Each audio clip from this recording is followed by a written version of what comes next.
What if Nezuko had not been turned into a demon? How would the anime Demon Slayer story have progressed in such a scenario? If turning Nezuko into a demon wasn't part of Muzan's big plan, then would he have just killed her? Or would she be able to escape his brutal attempt to kill her? If so, then how? Well, I found 3 interesting theories that discuss these events in detail and tell how the story of Demon Slayer would have continued if Nezuko had not been turned into a demon. So without wasting any more time, let's dive in. In the first theory, if Nezuko hadn't turned into a demon, she probably would have died with the rest of her family. Why do I think that? Let me explain. The reason Muzan attacked the Kamado family was to find a way to be able to walk into sunlight. Muzan is constantly experimenting and trying to create demons that can overcome demon weakness to sunlight. Muzan has been on a hunt to find a cure for this for quite a long time. By turning humans into demons, he tested if any of them could develop resistance to sunlight, but so far he had been unsuccessful. But with the Kamado family's long history of the sun-breathing technique, Muzan may have speculated that turning a descendant like Nezuko into a demon could grant her inherent sun resistance and be beneficial to him as well. So he made his move by killing all of the Kamado family and turning Nezuko into a demon to see if she was the answer to his centuries-long search. If this wasn't the case, he had simply killed her along with the rest of the family members. Or if he had known that there was still another family member in the Kamado family who's not currently present here, he might have killed her then too. Killing all of the Kamado family members was in his best interest, because as the Kamado family history suggests, they were likely to become formidable demon slayers. Here you might think, okay, but there were so many family members in the Kamado household, like Takeo Kamado, Hanako Kamado, Shigeru Kamado, and Rokuta Kamado. Why did Muzan choose Nezuko to conduct his experiment? Well, I think Muzan would have suspected manipulating Nezuko would be easier than the other Kamado family members, provided Nezuko has always been so soft and kind-hearted, whereas her other siblings were either too little or stubborn like Takeo, so manipulating them might be harder for Muzan. Nezuko was his best bet. You see, Muzan is indeed a cunning guy, so these explanations clearly indicate that if Muzan had not turned Nezuko into a demon, he'd have simply killed her, as he would have had no reason to let Nezuko live to become a demon slayer in the end. So as per this theory, Nezuko gets killed by Muzan, and when Tanjiro gets back after selling charcoal, he finds all of his family, including Nezuko, massacred brutally. And as he's crying there, Giyu Tomioka arrives and suggests to him that the only way to take revenge for his family is to become a demon slayer, and sends him to Sakonji Urokodaki for training.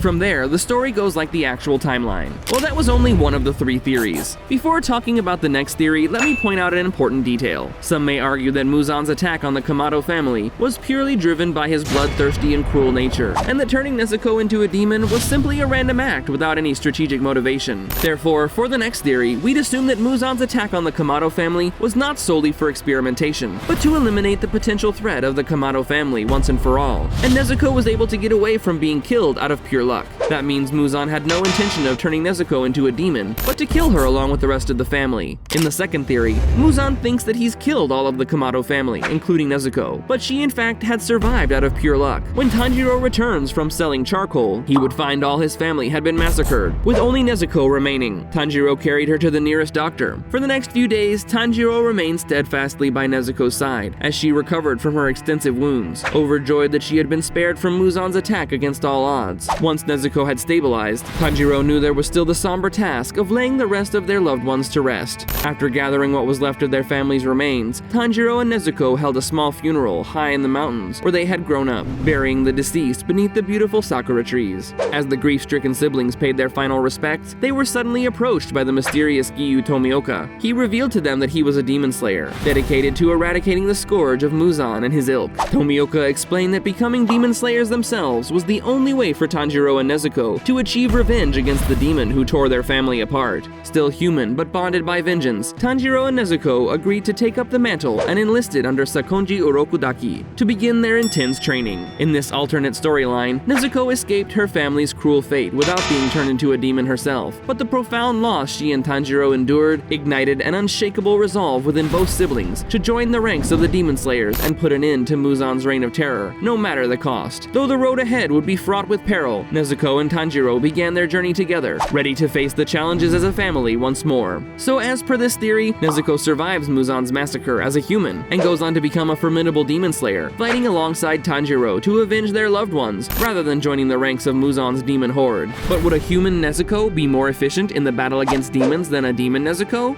Well, that's the subject that could be discussed in an entirely new video. Do let me know in the comments if you'd like to see a video on that topic, and I'll make one. For now, let's move ahead with our final theory. In the final theory, Nezuko is not the only person from the Kamado family family to survive, but the whole Kamado family survived Muzan's brutal attempt to annihilate them, and hence Nezuko wasn't turned into a demon. But how could that even be possible? Well, do you remember when Giyu Tomioka met with Tanjiro in the first episode? He told them he was supposed to be on the mountain one day ago, because he'd received a report that the demons were planning an attack, but he couldn't reach it on time, so Muzan was able to kill the Kamado family while turning Nezuko into a demon. But in this theory, we believe that Giyu was able to reach the mountain before Muzan. As Giyu arrives at the mountain before him, he prepares to confront any demons that dares to threaten the Kamado family. His presence alone is a formidable deterrent to lesser demons, but the real challenge comes with facing Muzan, the progenitor of all demons. The theory explores the possibility of a confrontation between Giyu and Muzan, a battle that could have far-reaching implications for the world of Demon Slayer. In this alternate reality, Giyu's timely intervention and combat prowess prevent Muzan from attacking the Kamado family. The fight between Giyu and Muzan is fierce, showcasing the full extent of Giyu's skills as a water Hashira. Through strategic combat and perhaps the element of surprise, Giyu manages to fend off Muzan, forcing him to retreat. This significant alteration in the storyline means the Kamado family remains untouched by the tragedy that would have befallen them, and Nezuko never turned into a demon. The survival of the Kamado family introduces a new dynamic to the series. Without the catalyst of tragedy to push Tanjiro into becoming a demon slayer, one might wonder what path he and Nezuko would take. However, the encounter with Giyu and the realizations of the dangers lurking in the world could inspire Tanjiro, and perhaps other members of the Kamado family, to join the Demon Slayer Corps voluntarily, driven by a desire to protect other families from suffering a fate similar to what they narrowly escaped. In this theory, the Kamado family's survival and Nezuko remaining a human serve as a beacon of hope and a testament to the effectiveness of the Demon Slayer Corps. It underscores the importance of vigilance, timely action, and the collective effort of the Corps to prevent tragedies caused by demons. The narrative then follows the Kamado family as they navigate their lives post-encounter with Muzan. Their gratitude towards Giyu and the Corps could lead them to support the fight against demons in various capacities, whether through joining the Corps directly or providing assistance in other meaningful ways. This theory not only preserves the Kamado family, but also enriches the Demon Slayer universe with the possibilities of what could have been, emphasizing themes of prevention, protection, and the power of unity in the face of darkness. The Kamado family's survival and active participation in combating the demon threat would add depth to the series, exploring themes of resilience, the value of life, and the collective struggle against evil. It would also offer a fresh perspective on the series' events, showing how a single moment can alter the destiny of not just an individual or a family, but the entire world they inhabit. This would be the happiest alternative timeline for Tanjiro, in which not only his entire family is fine, but his sister is still human. But in this scenario, would Tanjiro go the extra distance to become stronger? Would he still learn the Hinokami Kagura technique? What do you think? Let me know in the comments below.